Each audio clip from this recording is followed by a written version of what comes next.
Hey guys, in this video I'm going to share my personal metal tone settings for my rhythm tracks that actually I just finished recording the final song for my new album. So the metal rhythms are done. So I figured I'd come on here and share these settings with you. Now, two reasons why I'm making this video. Number one is so that I've got this documented. You know, when you're tweaking knobs and that sort of thing on an amp that's not digital, well, it's kind of hard to recall those exact settings once you start making changes for, you know, the next album or another project or just jamming, right? Whereas if you have a digital amp, well, you can just save it. I'm recording this again with a live amp, so I wanted to document this. Reason number two is, as I told you guys earlier, as I promised you, that I would share this experience with you along the way in recording this album. And I know it's taking me a bit of time to do this. I'll kind of go over some new reasons why this is taking so long at the end of the video, so hang around for that, because I think that part will also encourage you to take a look at some different things if you're recording a song or album. So we'll talk about that later, but let's jump right into this.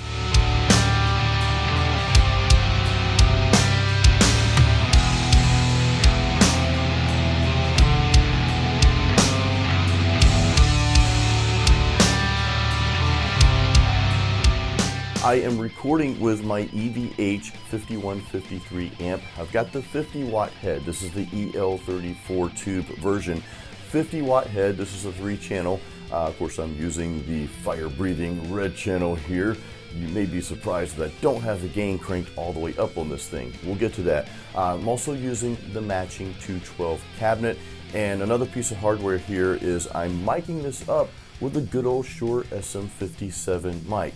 Now, I do have the mic. I'm not going to get into the recording specifics here. This is mainly about the settings I want to share with you. But I do have the mic running into my PreSonus Quantum 2 interface. That's the interface I've been using for quite some time now. Let's tackle the EQ first. Okay, let's go over that first. So, my settings, they're nothing spectacular, nothing crazy. This actually might look kind of boring to a lot of you, but let's tackle the low end first. So you can see my bass knob here. I've got it boosted just a hair, if you can even call that a boost, just slightly boosted. Now, what you'll notice is on some of my prior videos when I talk about low end, especially for the full mix, I actually advise to cut that. If you've got too much bottom end in your full mix from the guitars, well, that can make the mix muddy, and it can compete with the instruments that's supposed to carry those low end frequencies, which of course is your bass guitar, and you get some low end from the drums, like the kick and the toms and that sort of thing, right? So I don't want to take away from the bass tone, right? I want the bass to carry, mainly the bass guitar, to carry that low end. However, there's a reason why I've got my bass boosted a little, and we're gonna get to that. You'll be surprised where I have this specific setting as well. But there's the bass. I've got it boosted just a little. Let's move on to the mids. Now, I'm recording this specific album with my mids cut just a little bit. They're not drastically cut though. This isn't like And Justice for All mids cut, right? Where they just like cut them all out. Now, I did toy around with boosting my mids a little just to get a different tone, but I kind of like the mids cut for this particular album for the sound that I was going for. And again, it's not a drastic reduction here, it's just cut down to about 4. Now, let's move over to the treble. I do have the treble boosted quite a bit. I think it's up there around probably around 6, maybe a little over 6 there. And that gives it that bite, in my opinion. It's just kind of that, I don't know, it's just that edgy sound, right? Now, I don't want too much treble because then you kind of get into that, I don't know, it's a little too fizzy for my taste. Of course, now your presence, which we're going to go over, and also your mic placement also have a lot to do with that as well. My goal with the EQ is to not go crazy with it. And again, it doesn't mean that you can't go crazy with yours. I wanted to throw out the disclaimer, I should have said this earlier. My settings are not the perfect settings for everyone. I want to make that clear right now. My settings may not, or it might be ideal for you, or it may serve as just a starting point for you. It's like, okay, well, let me move some things around a little bit. I'll start out with what Jason showed me here, and let's move some things around a little bit. So again, I just wanted to preface that, you know, these are not the ultimate metal settings. This is just the settings that I like for this particular album that I'm in the middle of recording. Well, I'm actually past the middle at this point. Now, we talked about treble and high end. Let's talk about presence, because you do get some higher end frequencies with that presence. I also have the presence boosted. Now, when I first bought this amp, I cut the presence down to about 4 when I first got it. And that just gave me, I guess, more of a, meaty sound, if that makes sense. But when I recorded the guitars and put it in the full mix, it just kind of, I don't know, there was something weird with that tone. So what I did was I just boosted the presence just a little bit. And again, I'm not a crazy cutter or booster, okay? I kind of like things sort of down the middle, and maybe with a little boost and or a little cut, if that makes sense, okay? That's just my preference, but at any rate, the presence is boosted here. I've got it boosted almost the same level as the treble, and that just seems to work. And that wasn't by design, that's just kind of, you know, after messing with the settings for a while and recording several tracks, listening to the full mix and that sort of thing, that's just kind of where it ended up. Now let's talk about the gain. Again, you might be surprised that I don't have the gain cranked up all the way on this amp. And you may or may not have expected that. I know us metal guitar players, we can get carried away with the gain because we like that saturation. It just sounds cool. However, something I've learned that when you're recording for the full mix, sometimes less is more, and a little less gain doesn't mean you have to back it off all the way down, but a little less gain than what you would normally play with in your bedroom and just jamming. A little less could mean a little bit more clarity to your tones, especially if you're playing a lot of riffs. And this album does have its fair share of riffs, and there's also a variation of a lot of power chords that I'm playing here. So I want those notes to be distinguished and articulated. So in this case, you know, I don't have the gain cranked up very high. You can see where it is. I mean, it's up there, it's boosted, right? By no means is it cut. At the same time, it's not all the way up. I think that's probably around 7-ish, somewhere around that area there. Now, the last setting, and then we're gonna move on to the pedal, and I'm gonna share the mic placement as well, because those are very important. The last setting on here, and this is kind of a surprise even to myself, the volume. Guys, I've got the volume at like 2. And I know that sounds ridiculous. I know a lot of people will say, well, you've got to let those tubes, you know, heat up. You got to have that volume cranked up to get a good tone. And you probably do with most amps, with most tube amps. However, this EVH, and I'm not an EVH salesperson, I'm not endorsed or sponsored by them or any of that. Hey dudes at EVH, if you want to sponsor me, I'm here. Give me a ring. With this particular amp, I've been able to get a great tone, or I should say a tone that I like, that I'm more than satisfied with at this lower volume. Now, this volume is by no means low. When you're in a 11 by 10 studio little bedroom, more or less here, 2 is pretty loud. It's loud enough that you can hear it throughout the whole house with the door closed. And I'm upstairs, okay? My wife can hear it downstairs when she's trying to watch TV. But of course, I have a very supportive wife. She does not mind at all.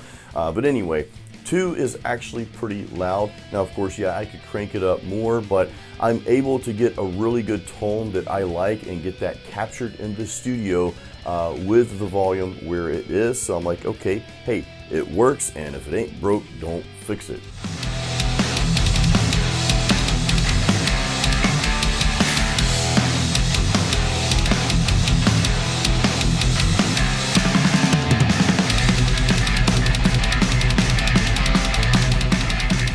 Let's move on to the pedals, or I should say pedal. There's only one pedal that I'm using, and that's the MXR Smart Gate, which is just, I guess, an enhanced noise gate. Now, nothing crazy on here. I just basically turn the knob until the noise cuts out, and that's it. I don't overdo the settings or anything like that. You guys can see the pedal on screen here. By the way, I'm gonna have a blog post with screenshots of everything that I talk about, in this video here, so you'll be able to go through and see exactly where everything is. And if you guys want to go to that blog post, that's gonna have, again, the settings, the number, the screenshots, everything, so you can mimic these settings if you want to, okay? But again, I'm not saying these settings will work for you. You may dial them in and just not like them.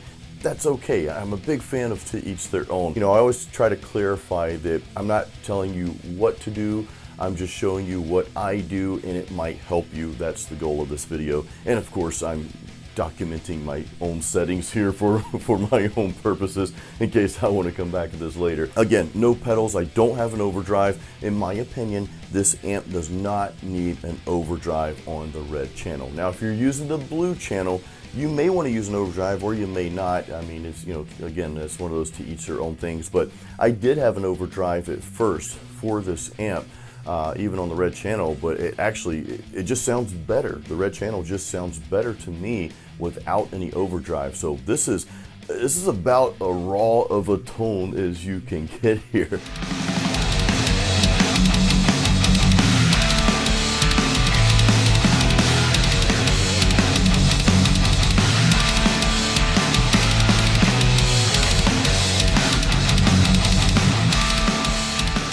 Now let's talk about the mic placement real quick here. And again, I'm using the matching EVH matching 212 cab, and I'm micing this baby up with the Shure SM57 mic. So first of all, let's talk about proximity. I've got this mic about an inch away from the grill here, as you can see. And that's just a sweet spot for, again, this particular sound that I was going for. You know, I ended up capturing this. Real quick, I tried several different placements in both proximity and placement around the speaker, and this is the end result here. This is what I was happier with. So anyway, I've got it about an inch away. I know some folks like to slam that mic right up against the grill or get it really close.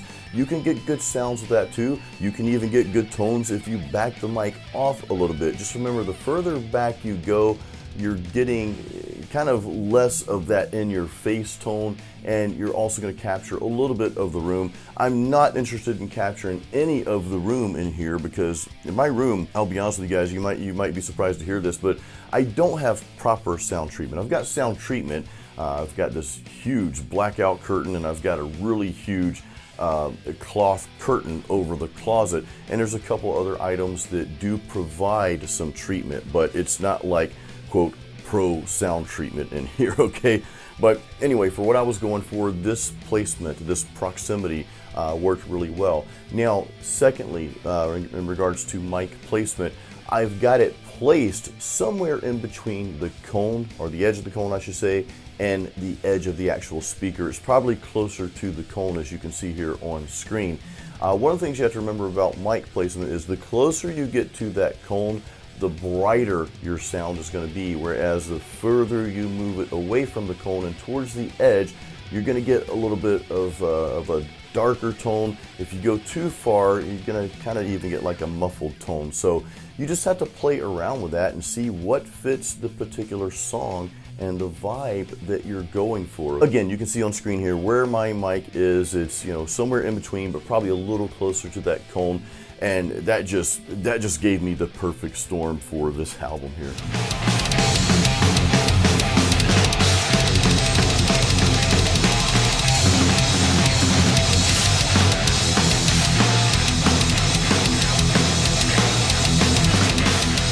Now, I told this story, or a little bit of this story, a couple of videos back when I was talking about writing, you know, original and authentic metal rhythms, which actually I used one of the new songs for that. I'll link that up here if you guys didn't see that. But real quick, so I started recording this album back in sometime in 2020. We're filming this now in May of 2022. And I actually recorded the original guitar tracks with a 7-string, which I talk about that some on that video. But anyway, so I finished the guitar parts for that, sent the tracks to my drummer. I hired Cameron Fleury. He's got a professional drum studio, and of course he is an amazing metal drummer for hire. So I'll leave a link to his contact there, his website, in the description of this video as well, if you guys are serious about, you know, getting like real and awesome drums from a real drummer, which I highly recommend that. But anyway, the album was sort of like halfway done. However, I put everything on hold to focus on the guitar courses that I have out there. The reason I did that, real quick, guys, I know most people would be like, well, you should have just finished your album and then do your courses later. Around that same time, 2020, early 2020, I decided to leave my corporate job. I just had enough, you know. Not that it was a bad place. I met a lot of great people there, but I always wanted to work for myself and just do what I do now for a living, which is what I do. So, of course, there's my albums, there's YouTube, my guitar courses, my websites. There's a lot of stuff that I do. But I knew, well, I didn't know, I assumed that putting a product out there like my guitar courses, I've got Metal Guitar Apprentice for heavy metal beginners. I've also got Metal Riff Master, which is the flagship metal rhythm guitar course. Links for those are in the description, by the way, as well. And thank you to all who have supported those. But I assumed that that product would do better than my music does at, you know, paying the bills here. I still have a mortgage to pay. I still have, you know, the electric bill, the internet bill, and my wife and I, well, we have to eat too. I made that assumption, and I'm glad I did, because that did help us. You know, we can pay the bills now, and I don't have to go back to my corporate job. So thank you guys again for all the support. But I put the album on hold to focus on that. So now that that's done, those courses are out there, and of course I'm constantly learning more about marketing and that sort of thing. There's a lot that goes into this, but I put it on hold. Now I'm back to working on this album. Of course, I re-recorded everything, all the guitars with my Ibanez 6-string and standard tuning, and I talked about that some in the video that I put out a couple weeks ago, or about a week ago. I'll put the link to that video in the description here as well, so you can continue watching this and hearing this story. So I am back to it. Now, I would have had this album out probably a couple of months ago, but there's one more thing that kind of held me up a little bit here, and with good cause. I am going to get some professional help in certain areas that I am not an expert in, like the mixing and of course the mastering. I've always had my work mastered. I've always had someone else master my albums. That was my good friend Mike Olson, and thank you, Mike, if you happen to be watching this. But I'm going to be working with some of the guys from the band Siren in different areas here to really make this album epic. And the guys I know here have been in the music industry and active in the industry for decades, right? And they have more knowledge and probably a little bit better ear for certain things than I do. And I'm gonna get some help outside of that as well. I really want this album to be at that next level when it comes to production. I'm very happy with the songwriting, everything, but the production part, that's the one thing about my last album that I put out, which was my 4th studio album, Masterpiece.